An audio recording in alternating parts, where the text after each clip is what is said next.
धीरे धीरे समंक एकत्रित किए जाते हैं और इस प्रकार से एकत्रित समंक अव्यवस्थित होते हैं।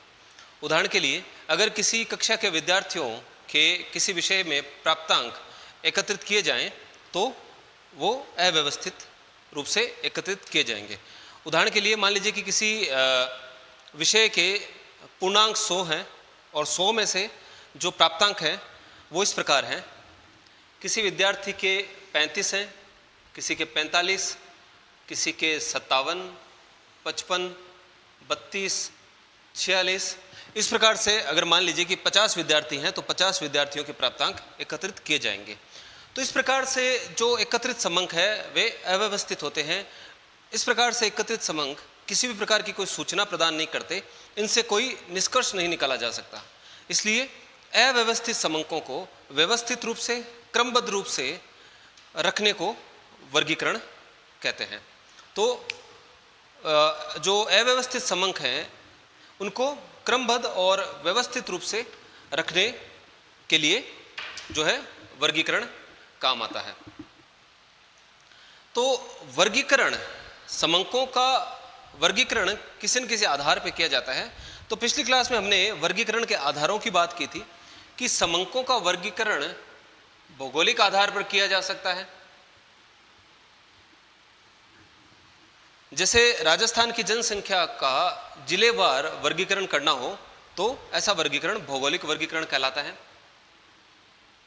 वर्गीकरण समयानुसार भी हो सकता है। राजस्थान की जनसंख्या का वर्षों के अनुसार अगर वर्गीकरण करना हो, वर्षों के अनुसार उसको दर्शाना हो तो ऐसा वर्गीकरण समयानुसार वर्गीकरण कहलाता है। वर्गीकरण गुणात्मक भी हो सकता है। ऐसे तथ्य जिनको संख्या में नहीं मापा जा सकता उनके आधार पर किया गया वर्गीकरण गुणात्मक वर्गीकरण कहलाता है। जैसे बुद्धिमानी, साक्षरता, वैवाहिक स्थिति, रोजगार आदि गुणों के आधार पर किया गया वर्गीकरण गुणात्मक वर्गीकरण, क्वालिटेटिव क्लासिफिकेशन कहलाता है। और अंत में हमने बात की थी संख्यात्मक वर्गीकरण की। संख्याओं के आधार पर, यानी कि किसी कक्षा के विद्यार्थियों का प्राप्तांकों के आधार पर वर्गीकरण किया जाए, आयु के आधार पर वर्गीकरण किया जाए, या किसी संस्था के कर्मचारियों का वेतन के आधार पर वर्गीकरण किया जाए तो ऐसा वर्गीकरण संख्यात्मक वर्गीकरण कहलाता है। तो इस चैप्टर में जो वर्गीकरण हम पढ़ेंगे वो संख्यात्मक वर्गीकरण हम पढ़ेंगे। इस चैप्टर का जो आधार है वह संख्यात्मक वर्गीकरण ही है। तो संख्यात्मक वर्गीकरण में प्रयुक्त होने वाले कुछ शब्दों की हम बात करेंगे। तो पिछली क्लास में हमने बात की थी कि किसी कक्षा के विद्यार्थियों का अगर प्राप्तांकों के आधार पर वर्गीकरण किया जाए तो ऐसा वर्गीकरण संख्यात्मक वर्गीकरण कहलाता है। तो मान लेते हैं कि प्राप्तांकों के वर्ग बना दिए जाए, जैसे 0 से 20, 20 से 40, 40 से 60, 60 से 80 और 80 से 100। तो किसी विषय में 100 पूर्णांक थे और 100 में से कितने अंक प्राप्त हुए हैं उनका हमने इस प्रकार से संख्यात्मक वर्गीकरण किया, विद्यार्थियों की संख्या। तो 0 से 20 प्राप्तांक आने वाले विद्यार्थी मान लेते हैं कि 5 हैं। 20 से 40 के बीच में अंक प्राप्त करने वाले विद्यार्थियों की संख्या 15 है। 40 से 60 के बीच अंक प्राप्त करने वाले विद्यार्थियों की संख्या 25 है। और 60 से 80 अंक प्राप्त करने वाले विद्यार्थियों की संख्या है 12 और 80 से 100 के बीच में अंक प्राप्त करने वाले विद्यार्थियों की संख्या है 3। तो इस प्रकार से ये जो वर्गीकरण है ये संख्यात्मक वर्गीकरण कहलाता है। ये जो वर्ग बनाया गया है 0 से 20 के बीच में कितने विद्यार्थी हैं, ये इस वर्ग में जो ये 0 है ये वर्ग की निचली सीमा कहलाती है, और जो 20 है वो वर्ग की ऊपरी सीमा कहलाती है। तो वर्ग की सीमाएं, इनको क्लास लिमिट्स कहते हैं। वर्ग सीमाएं,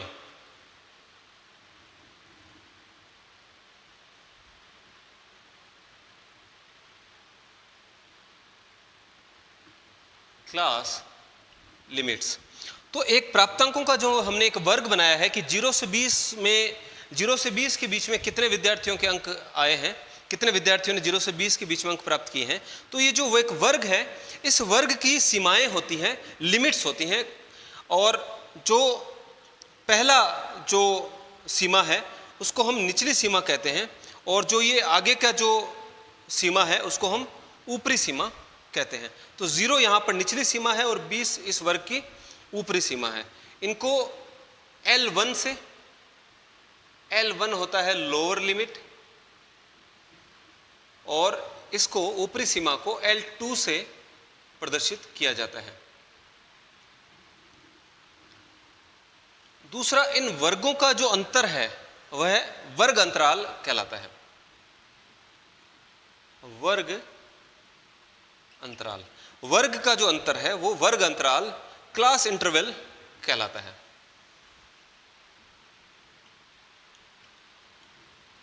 तो ऊपरी सीमा में से निचली सीमा घटाने पर वर्ग अंतराल ज्ञात हो जाता है। L2 minus L1, L2 minus L1। L2 है ऊपरी सीमा और L1 है निचली सीमा। तो 20 में से 0 अगर घटाया जाए तो वर्ग अंतराल है 20। तो इस वर्ग का वर्ग अंतराल है 20, इसका भी 20 है। तो 20-20 वर्ग अंतराल के 5 वर्ग बनाए गए हैं। अब हमको किसी वर्ग का अगर मध्य बिंदु ज्ञात करना हो, मध्य बिंदु या मूल्य, मध्य मूल्य, इसको मिड वैल्यू कहते हैं। तो L1 और L2 इन दोनों का टोटल करके 2 का भाग लगा दिया जाता है, L1 प्लस L2 अपॉन 2। तो वर्गों की जो दोनों सीमाएं हैं, निचली सीमा और ऊपरी सीमा, L1 और L2, इन दोनों का टोटल करके 2 का भाग लगा दिया जाता है, तो मिड वैल्यू मध्य मूल्य ज्ञात हो जाता है। 0 प्लस 20 बट्टा 2 10। तो इस वर्ग का मध्य मूल्य मिड वैल्यू है 10, इसका मध्य मूल्य होगा 30, इस वर्ग का मध्य मूल्य होगा 50। तो इस प्रकार से वर्ग की दोनों सीमाओं का टोटल करके उसमें 2 का भाग लगा देते हैं, तो मध्य मूल्य मिड वैल्यू ज्ञात हो जाता है। एक जो शब्द प्रयुक्त होता है वह होता है वर्ग आवृत्ति, क्लास फ्रीक्वेंसी। वर्ग सीमाएं हमने जानी कि वर्ग की निचली सीमा और ऊपरी सीमा 2 सीमाएं होती हैं। तो जो प्रारंभिक जो बिंदु होता है, जो प्रारंभिक जो सीमा होती है वह निचली सीमा कहलाती है, लोअर लिमिट कहलाती है, और जो अंतिम जो सीमा है, जो दूसरा छोर है, वह ऊपरी सीमा कहलाती है, अपर लिमिट कहलाती है। तो 2 सीमाएं होती है किसी वर्ग की। वर्ग अंतराल, वर्ग का जो अंतराल है, लोअर लिमिट और अपर लिमिट का जो अंतर है वह वर्ग अंतराल कहलाता है। तो वर्ग अंतराल ज्ञात करने के लिए अपर लिमिट में से लोअर लिमिट घटा दी जाती है, L2 माइनस L1। 20 में से 0 घटा देंगे तो वर्ग अंतराल, इस वर्ग का अंतराल ज्ञात हो जाएगा, जो कि इस वर्ग का अंतराल है 20, इसी का भी 20। तो 20-20 के वर्ग अंतराल पर वर्ग बनाए गए हैं। मध्य मूल्य, अगर मिड वैल्यू ज्ञात करनी हो वर्ग की, तो निचली सीमा और ऊपरी सीमा का टोटल करके 2 का भाग लगा दिया जाता है। और एक शब्द प्रयुक्त होता है वर्ग आवृत्ति, क्लास फ्रीक्वेंसी। तो वर्ग के सामने जो हमने यहाँ पर संख्या लिखी है, जैसे 0 से 20 प्राप्तांक प्राप्त करने वाले कितने विद्यार्थी हैं, तो यहाँ पर हमने लिखा है 5। तो 0 से 20 के बीच में प्राप्तांक प्राप्त करने वाले 5 विद्यार्थी हैं। तो ये जो 5 है ये इस वर्ग की आवृत्ति है, यानी 0 से 20 के बीच में कितनी बार प्राप्तांक आए हैं, जब हमने समंक एकत्रित किए तो 0 से 20 के बीच में अंक प्राप्त करने वाले जो विद्यार्थी हैं वे 5 हैं। तो 5 जो है इस वर्ग की आवृत्ति है। 20 से 40 वर्ग की आवृत्ति है 15। 20 से 40 प्राप्तांक प्राप्त करने वाले 20 से 40 के बीच में प्राप्तांक प्राप्त करने वाले विद्यार्थियों की संख्या है 15। तो 15 विद्यार्थी ऐसे हैं जिन्होंने 20 से 40 के बीच में अंक प्राप्त किए हैं। तो जो 15 है वो इस वर्ग की आवृत्ति है। तो इस प्रकार से ये कुछ शब्द प्रयुक्त किए जाते हैं वर्गीकरण में। वर्ग सीमाएं, वर्ग अंतराल, मध्य मूल्य और वर्ग आवृत्ति। तो आज की क्लास में इतना ही। अगली क्लास में हम आवृत्ति वितरण के प्रकारों की बात करेंगे। मैं आशा करता हूं कि आज की क्लास में हमने जो पढ़ा आपको अच्छे से समझ में आया होगा। इस वीडियो को लाइक कीजिए, शेयर कीजिए, हमारे YouTube चैनल को सब्सक्राइब कीजिए। धन्यवाद।